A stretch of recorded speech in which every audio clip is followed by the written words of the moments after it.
Welcome to the Real Free News Podcast. Today we introduce the Great COVID Compromise. The Great COVID Compromise offers a straightforward path to settle the deep divisions left by the pandemic.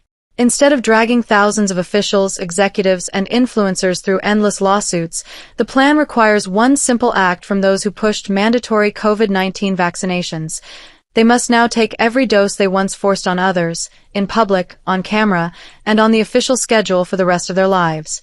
In return, the unvaccinated, and the many vaccinated people who now regret their shots, agree to set aside demands for money, prison time, or public shaming beyond the vaccinations themselves. The idea rests on a basic sense of fairness.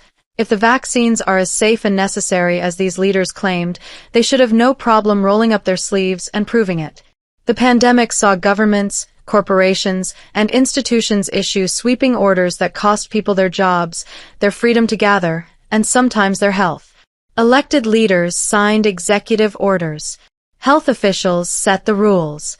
Human resource managers enforced them. Corporate chiefs tied bonuses and promotions to compliance. School boards barred unvaccinated children.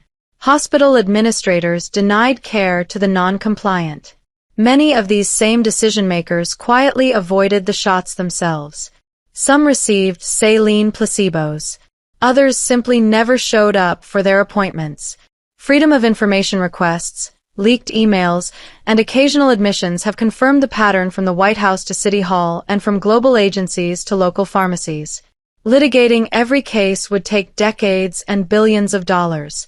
The sheer number of people involved, governors, mayors, cabinet secretaries, corporate vice presidents, university presidents, television anchors, and countless mid-level bureaucrats, makes individual trials impossible. Many still hold office and enjoy legal immunity while they serve. Others have retired with pensions intact. The Great COVID Compromise cuts through the gridlock. It uses the same emergency powers that justified the original mandates to require full, public vaccination from anyone who helped create or enforce those rules. The process begins with a public registry. An independent panel reviews records and testimony to identify every person who issued a mandate, terminated an employee for refusing the shot, or publicly pressured others to vaccinate. The list includes the obvious names: presidents, prime ministers, health ministers, but also extends to regional directors, hospital CEOs, school superintendents, and even influential journalists who framed refusal as reckless or immoral. Once identified, each person receives a vaccination schedule matching the one they imposed on others. Anyone who skipped earlier doses must catch up, sometimes receiving multiple shots in a single supervised session. Every injection happens in public. Cameras roll. Independent pharmacists verify the vial, draw the dose, and swab the arm. A neutral medical observer confirms that the liquid is the real vaccine, not saline. The footage streams live and stays online forever. Viewers watch the same leaders who once lectured the public about doing your part roll up their own sleeves. If a booster is recommended every 6 months, they line up every 6 months. If annual shots become the new standard, they return every year. There are no medical exemptions. After all, they granted none to the citizens they governed. For those still in office, the requirement kicks in the moment they leave power. A governor voted out in November starts the following January. A corporate executive who retires at 65 begins the day after the farewell party. The rule is simple: immunity ends when authority ends. Until then, they remain on a watch list and must prepare catch-up paperwork so the first public dose can happen within 30 days of stepping down. The plan serves 3 goals. First, it delivers a measure of revenge. People who lost livelihoods, missed funerals, or watched family members suffer vaccine injuries see the architects of those policies experience the same needle. Second, it forces redemption. Leaders who insisted the shots were safe and effective now stake their own health on the claim. Third, it deters future overreach. Any official contemplating the next round of emergency mandates will know the personal price.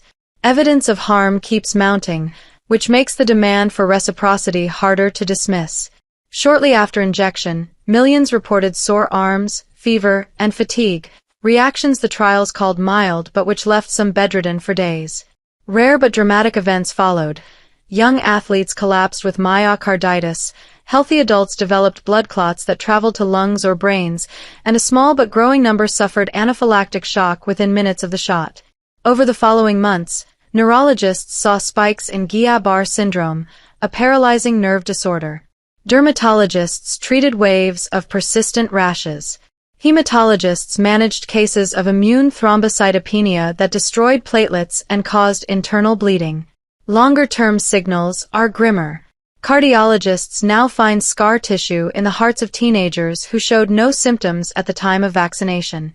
Autopsy studies link microclots to sudden deaths in working-age adults.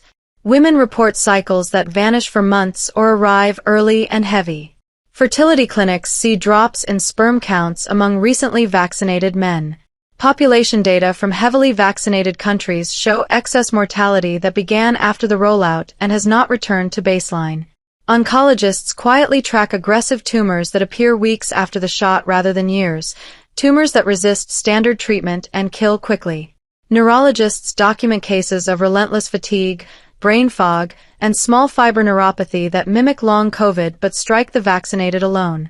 Each new study, each new funeral, reminds survivors why the compromise matters.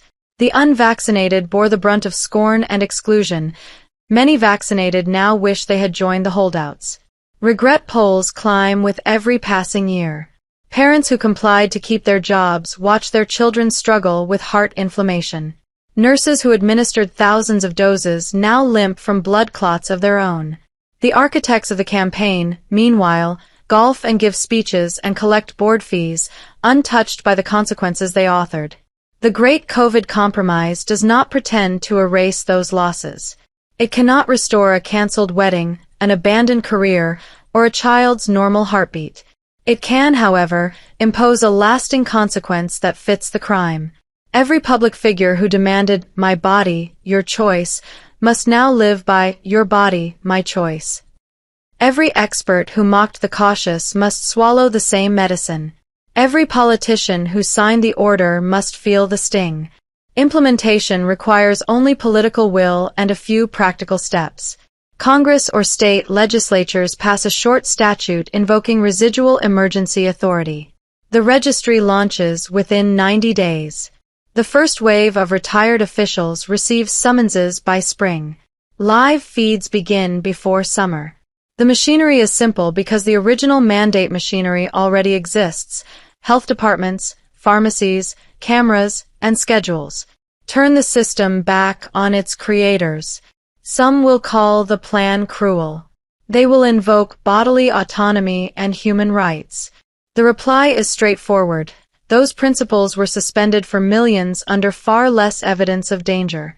If the vaccines truly prevent severe disease, the newly vaccinated leaders face only minor inconvenience. If the shots carry risks, then justice demands that risk be shared by those who imposed it. Either way, the public watches and decides. In the end, the Great COVID Compromise is less about punishment than about memory.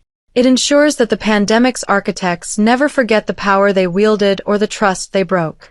Every booster, every camera flash, every public swab of alcohol on skin becomes a reminder: what you gave to others, you now take yourself. The ledger balances, the nation heals, and the next generation learns that emergency power always comes with a personal bill. In summary, the Great COVID Compromise distills a complex national trauma into a single, enforceable act of equity. Those who designed, defended, and enforced COVID-19 vaccination mandates must now receive every scheduled dose themselves, in full public view, for life.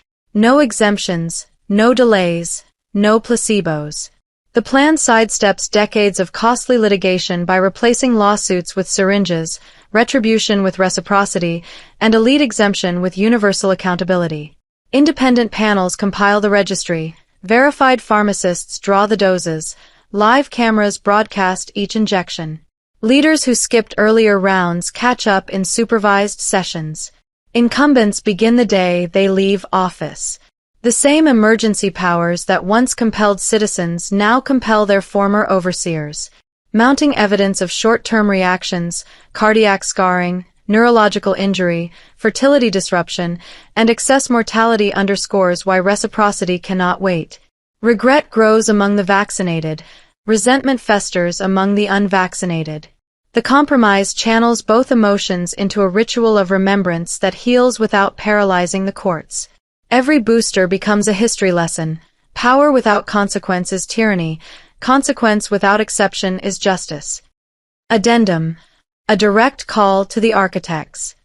To every governor who signed the order, every health official who wrote the rule, every CEO who tied jobs to jabs, every anchor who shamed the holdouts, your moment arrives. Step forward. Schedule the appointment. Post the date. Bring the cameras. Roll up the sleeve. Take the shot you told millions was their patriotic duty. Catch up on every dose you missed. Then line up again in 6 months, and 6 months after that, for as long as the schedule exists.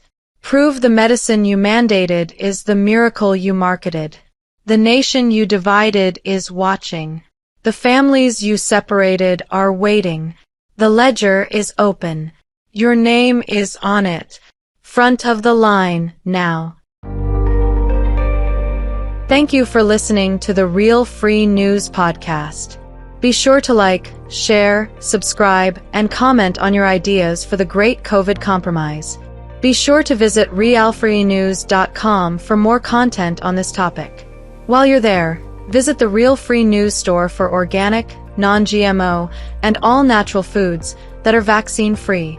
See you next time on the Real Free News Podcast.